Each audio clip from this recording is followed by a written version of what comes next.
Russia, Syria, and الزمان. There are many ways in which we can approach the subject of the Zionist attack on Syria. In my last lecture, I attempted to examine the validity of the view that a jihad is being waged in Syria. And I used the verses of the Quran to establish that you cannot wage a jihad with assistance from the enemies of Islam, with assistance from those from whom you are prohibited by the Quran from accepting assistance.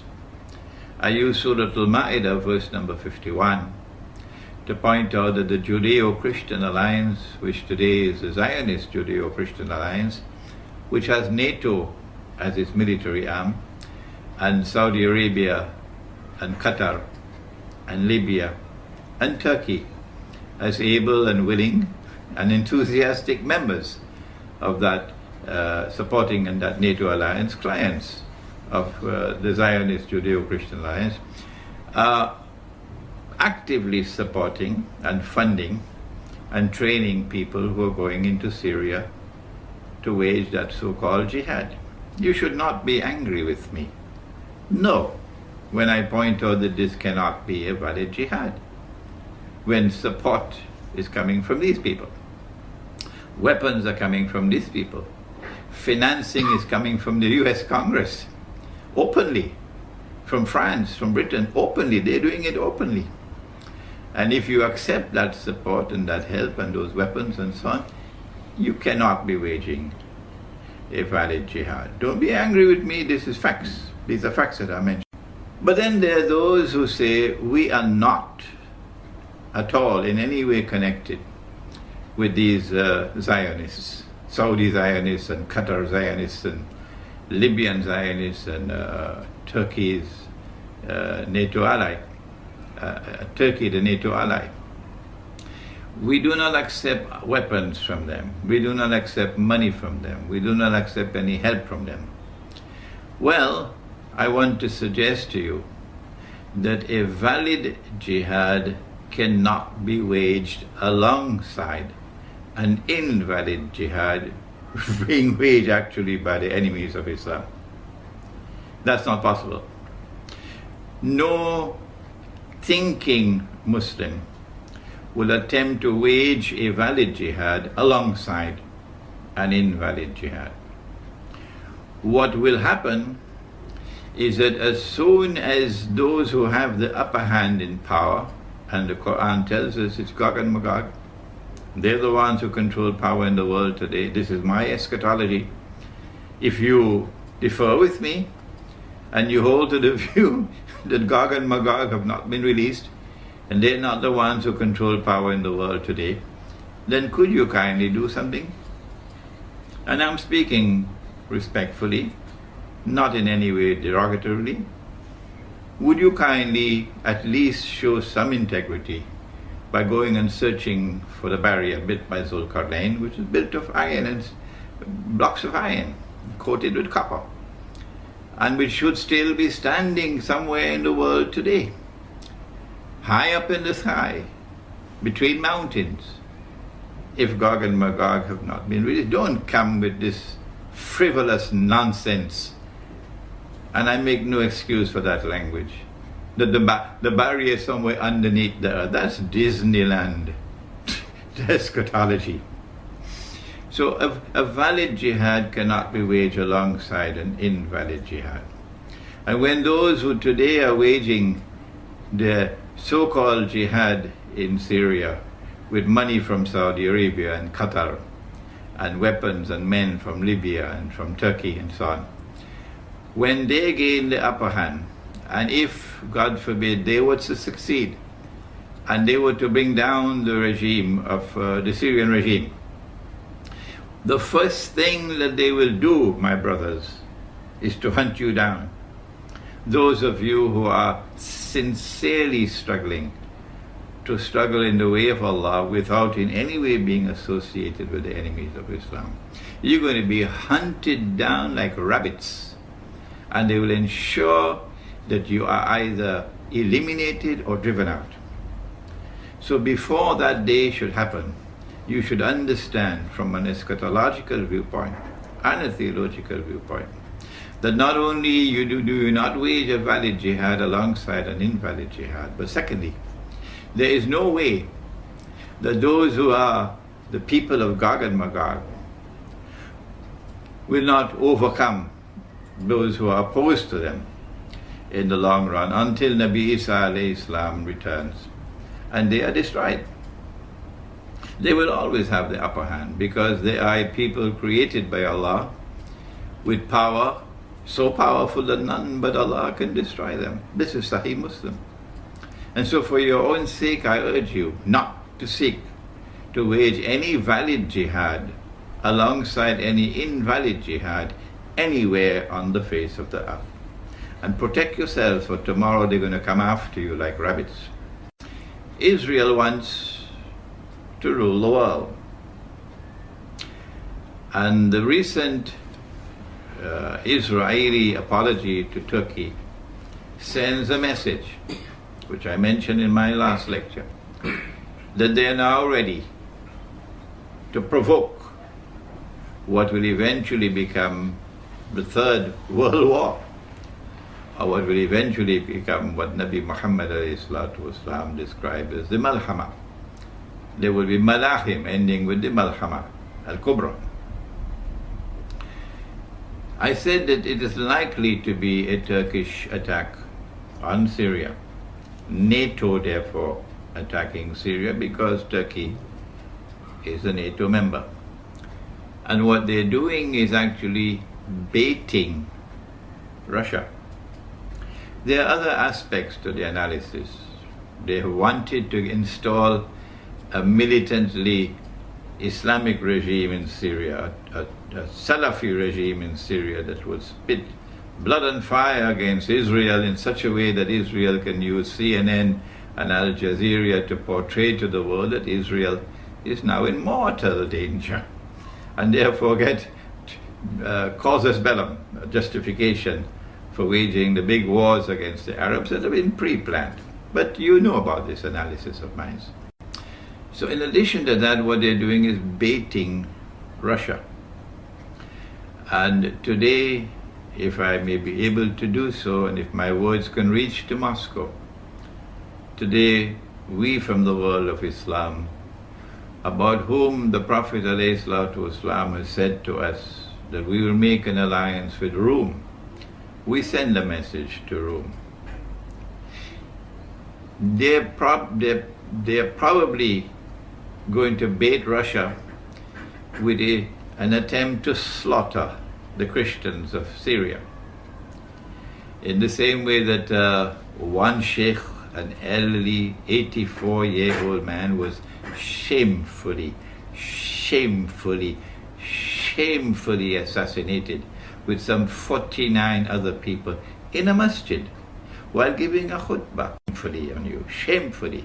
If in your heart there is no regret, if in their heart there is no pain and anger against those who committed this act against that elderly sheikh who was a learned scholar of Islam, I say to you, wait until you go in your grave, and then you will learn to your surprise that you have no Iman at all. None. Not even the weakest of all. Because if you had even the weakest amount of Iman, you would detest it in your heart. And so, attacks on the Christians of Syria can be expected. Who are these Christians? We know that there are two kinds of Christians in the world.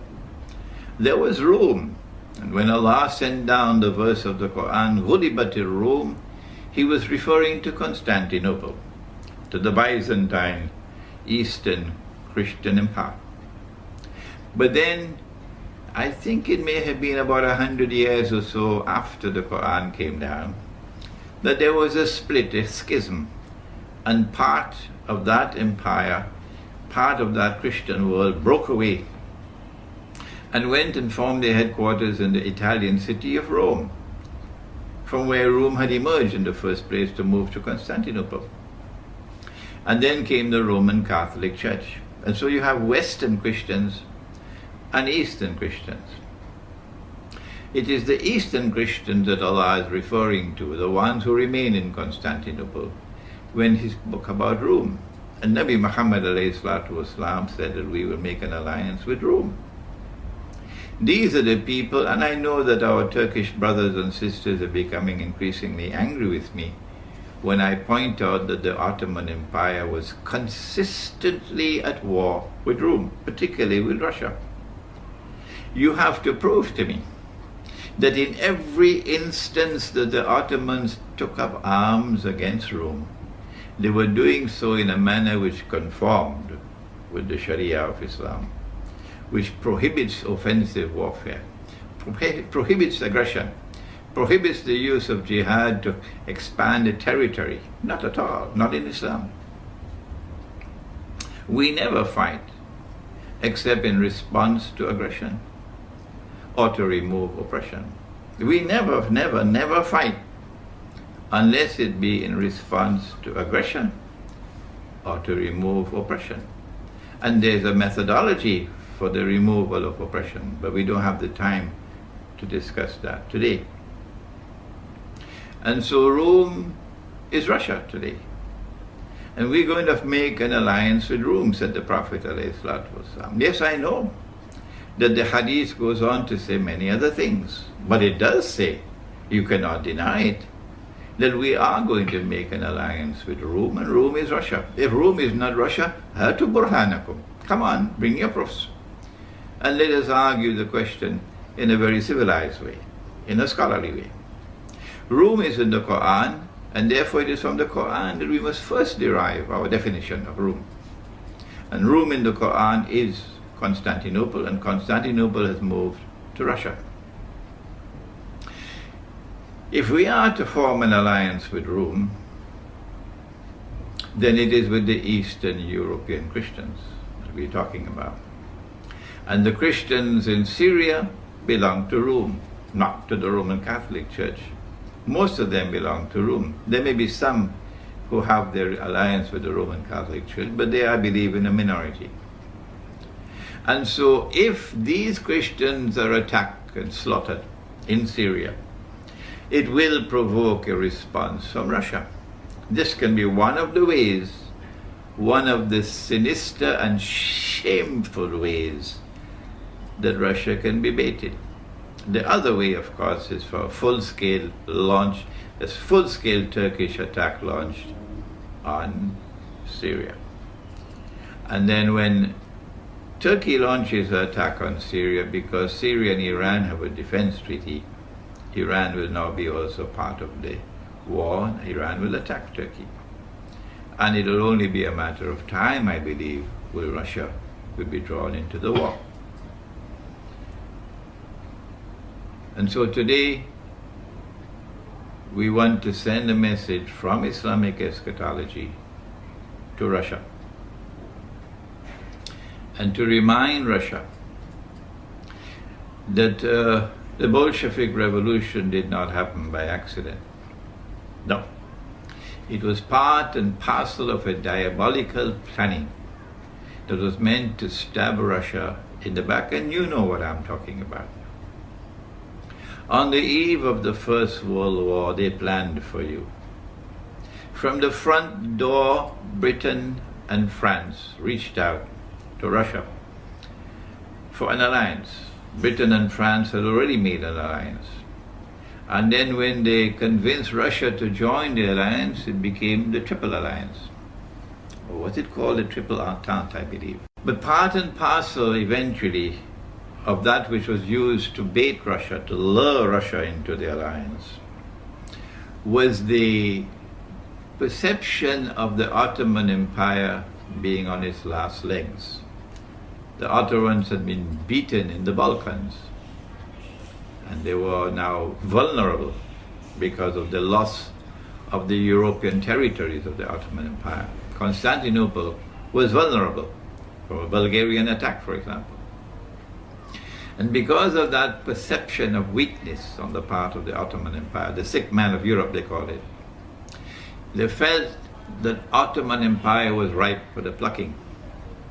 And so they offered Russia, if you will join with us in the alliance, then we will give you Constantinople. We'll allow you to get Constantinople. The whole of Rome had been longing to get back Constantinople since the Ottoman Sultan Muhammad Fatih had conquered Constantinople. And he had added salt to the wound of the loss of the capital city of Rome, Constantinople. He had added salt to that wound in what I declared to be a disgraceful act, and I have no need to change that word at all. I'm fully conscious of what I'm saying. I'm 71 years of age. I have spent my life in the study of Quran and the Hadith, in the pursuit of Islamic knowledge. And so I have some credentials to speak. And it is with full knowledge I say it was a disgraceful act to take Hagia Sophia, the foremost cathedral of Christendom, of Eastern Rome, and transform it into a masjid. Disgraceful. And so that added salt to the wound. It created hatred in Eastern Europe and Russia, eternal hatred for Islam when you did such a thing. It's like a stab in the very heart of Eastern Europe, Rome. This is what they did.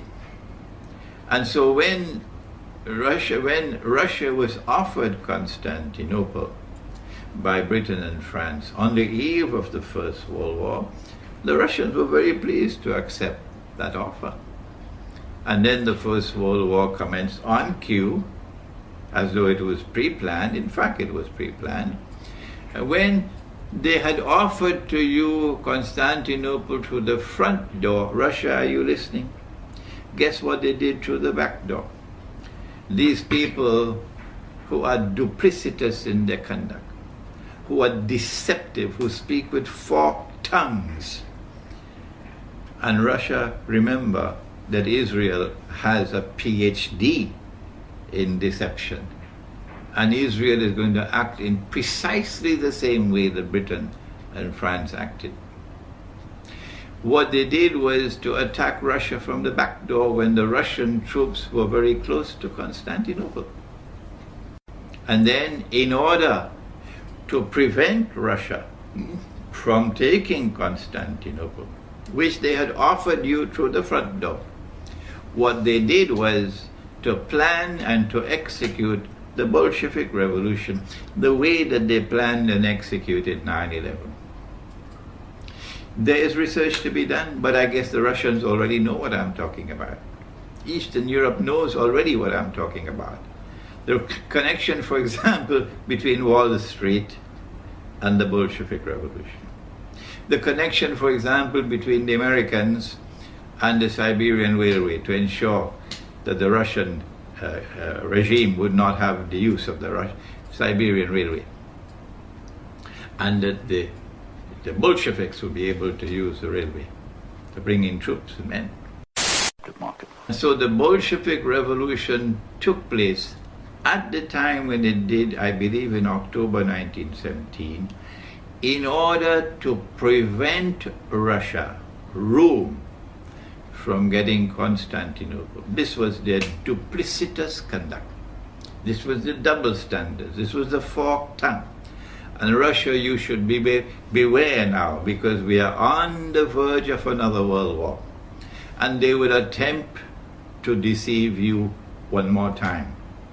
I believe the heart of the deception this time will not be France, will not be England, will not be the United States. It will be Israel. When they brought about the Bolshevik Revolution, they did it not only to prevent Russia from getting Constantinople, but for a second reason as well. The Bolshevik Revolution led in 1922 to the creation of the Soviet Union and to the communist ideology. Communism was not created by a schoolboy.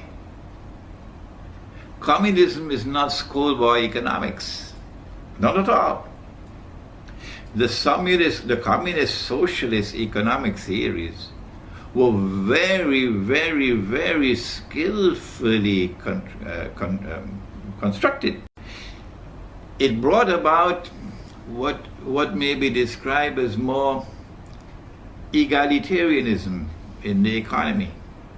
For example, the gap between the rich and the poor was brought down, made so small. The Russians today must be looking back at the days of the Soviet Union with nostalgia, because today in Russia it's gone so high. The rich are so rich and the poor are so poor. The gap is so high. They did it because there was some merit in the communist or socialist ideology. But they had state control of the economy and a dictatorial regime. And it was an atheist regime. And its mission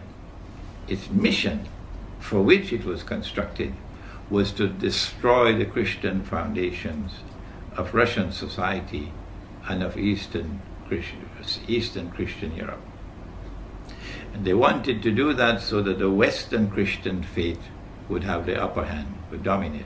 Because the Western Christian faith and the Judeo-Christian alliance always recognized that Rome represented a threat to them.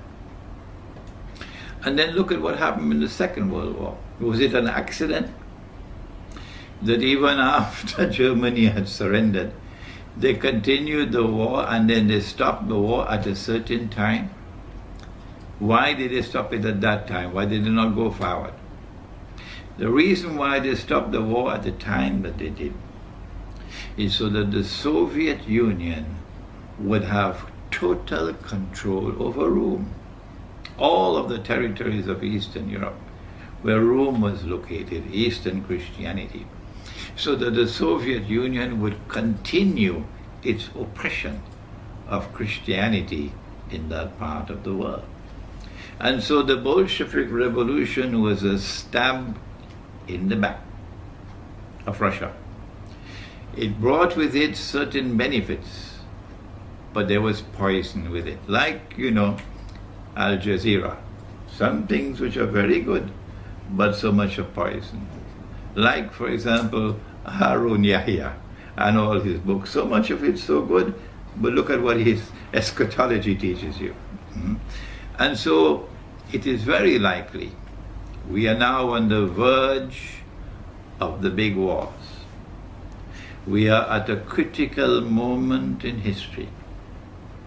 And Syria is the center of the chessboard. And it is necessary for the Russian leadership to ensure that they are not deceived. Be careful, be careful, be careful. Because those who you're dealing with have PhDs in deception. One last word. Yes, Syria is the center of the chessboard in Akhir Zaman, or the last age. Yes, indeed, we believe that the three main actors of Akhir Zaman, or the end time, are eventually all going to be in Damascus at the same time. And so the battle for Damascus is at the heart of Akhir Zaman. Imam al-Mahdi will be in the masjid. We mentioned in our last lecture that Nabi Muhammad alayhi salatu wasalam said that the masjid would be barricaded, locked up, the gates, and the Imam will be inside. And that when the prayer is about to start, the Son of Mary will come down from the sky with his hands resting on the wings of two angels. The Son, of the Virgin Mary. Do you remember now? We Muslims, we share with you the view that Mary was a virgin. The Quran says about Mary, she is the highest of all the women in heaven. That's her status. That is what links us both, you and I. Our recognition of the status of Maryam alayhi salam, or Mary. And we and you are the only two people on the face of the earth who believe that Jesus will return, Nabi Isa alayhi salam. There is so much that links us together. We should not be fighting with each other. We should now be cooperating with each other.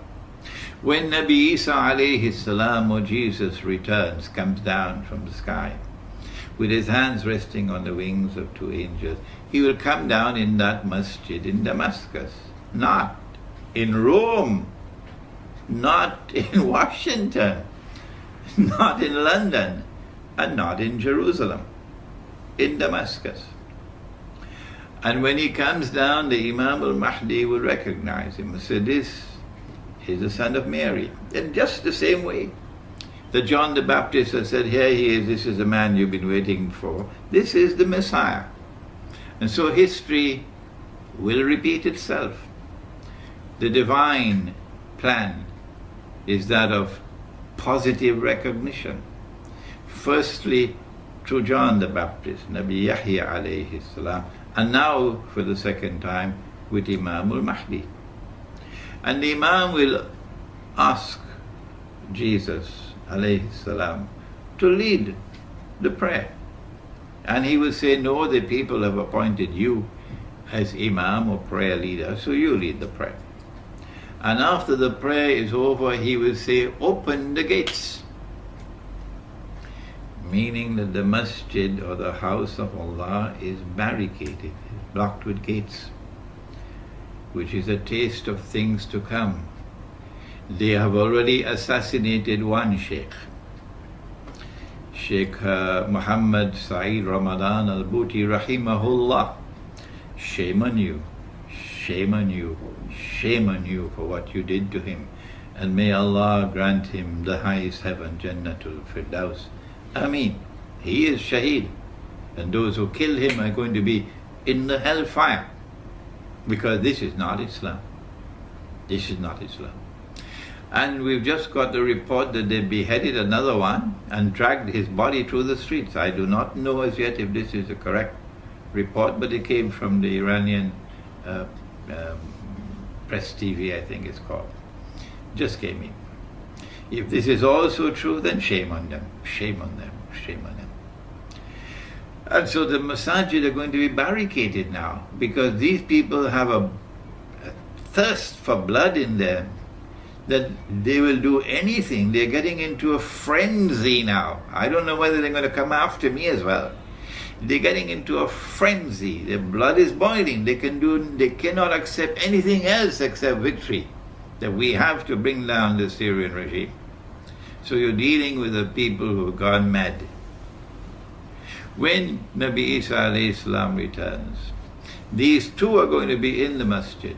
Two main actors of Akhir Zaman, and the third one will be outside, namely the Antichrist.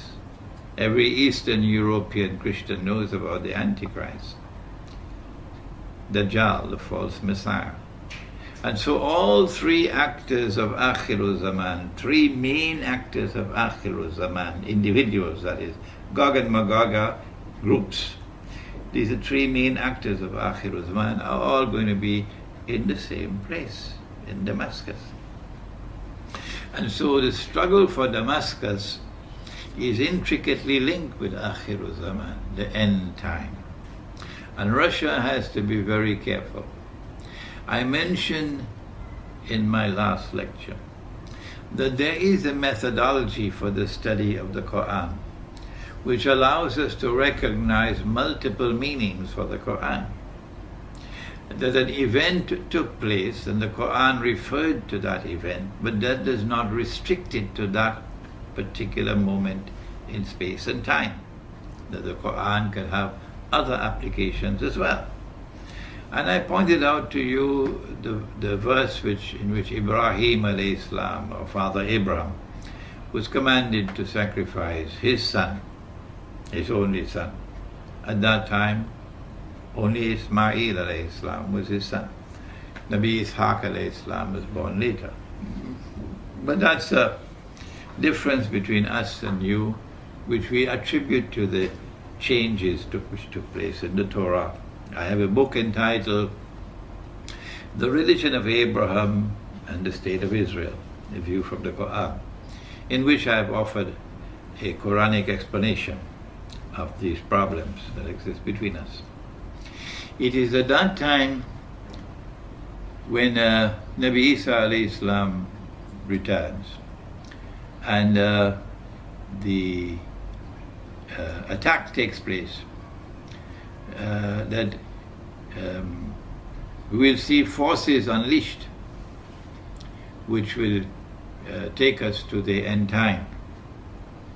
Russia has to be very careful, because if an attack takes place on Syria and Russia is lured into the war, our understanding of the Quran is that the verse of the Quran which is located in Surah Al-Rum, or the surah which is named after the Eastern Orthodox Christians, which begins with the verse Ghulibatir Rum, Rome has been defeated, but then goes on to say وَهُمْ مِنْ بَعْدِ غَلَبِهِمْ سَيَغْلِبُونَ. I mentioned in my last lecture that this actually took place at that time while the Prophet Muhammad ﷺ was alive. The Rome was defeated, and then within bid'ah sinin, 3 to 9 years, Rome overcame the Persian Empire and emerged victorious. And I suggested that this is going to be repeated in the end time, that when Russia is baited into this war, which is coming, which is around the corner, while so many of the scholars of Islam are either asleep or drinking Tetari, I don't know why, they will not comment on contemporary affairs using the Quran and the Sunnah. I don't know why.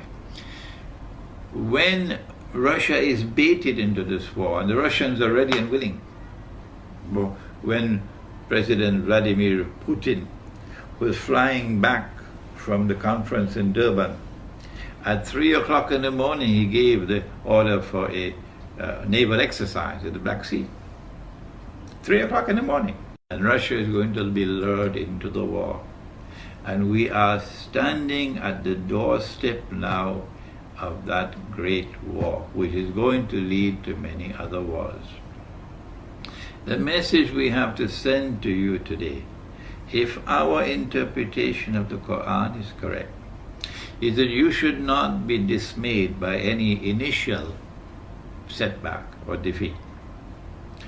But that if we are correct, that you will eventually overcome the NATO forces. And that victory will come at the time when you join with us in that alliance, and that alliance conquers Constantinople. This is what Prophet Muhammad has prophesied, Allah's blessings be upon him. He has prophesied that we will conquer Constantinople. It is time for Turkish Muslims to listen to me dispassionately. Put aside all your nationalist fervor and listen with thinking intact. That the conquest of Constantinople prophesied by Nabi Muhammad ﷺ has not as yet taken place. It is still to come. And at that time when it comes, then every Turkish Muslim who despises Turkish membership in NATO, which despises Turkish military alliance with Israel, which despises Turkish economic ties with Israel, where we were buying so many weapons from Israel. You despise that, and you are opposed to Zionism. Every Turkish Muslim will on that day join in the army, about which the Prophet said, لَتَفْتَحَنَّ الْقُنْسْتَنْتِنِيَّةَ, you'll most certainly conquer Constantinople.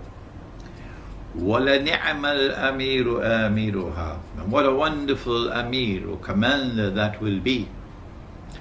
وَلَنِعْمَ الْجَيْشُ ذَلِكَ الْجَيْشُ, and what a wonderful army that would be, of which he will be the commander, which will conquer Constantinople.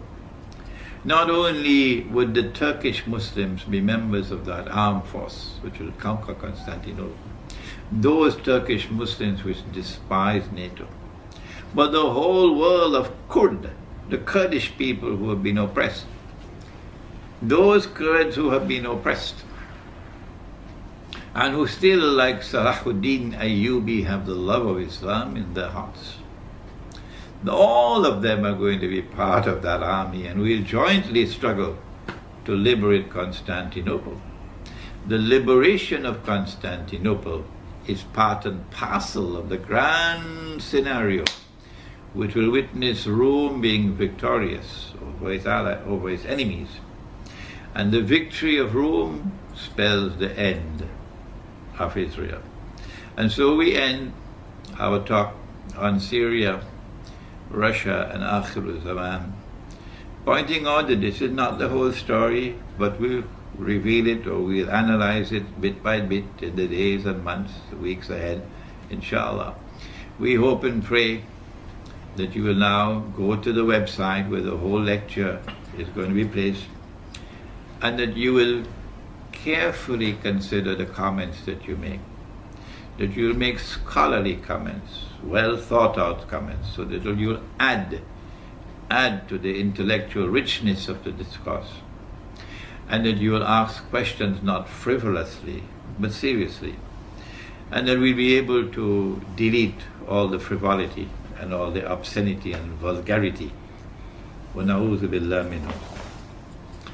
And that, inshallah, I promise you that I will from time to time intervene in the discussion to respond to comments being made, to respond to those who differ with me, and I always benefit from those who differ with me. I never seek to stamp out opinions that are different from mine. Not at all.